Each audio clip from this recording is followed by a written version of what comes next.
படிக்க சொன்னீங்கன்னு வச்சுக்கோங்க, அதுகளுக்கு படிச்சு அந்த பேனாவை பிடிச்சி எழுதுறதுக்கு 10 பேர் கூட உட்காந்து டியூஷன் எடுக்கணும். சாப்பிடுறதுக்கு ஒழுங்கா சிந்தாம சாப்பிடுறான்னு சொல்லி கொடுக்கறதுக்கு நமக்கு அவ்வளவு நாள் ஆகும். அந்த பச்சை குழந்தைகளை கூட்டிட்டு போய் பொது தேர்வு வைக்கிறேன்னு சொல்லுவதை விட அயோக்கியத்தனம் நாட்டில் வேறு இருக்க முடியாது. நம்ம தாத்தா பெரிய ஜட்ஜா இருந்தவரா? நம்ம அப்பா என்ன டாக்டரா? அம்மா என்ன இன்ஜினியரா?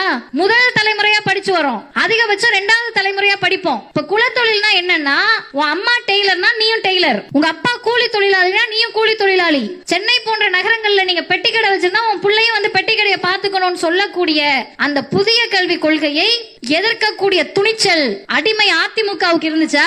எதிர்க்கக்கூடிய துணிச்சல் வெளிப்படையாக பிஜேபி என்ற வார்த்தையை சொல்லுவதற்கு புதுசா கட்சி ஆரம்பிச்சிருக்கவங்க இருக்கா?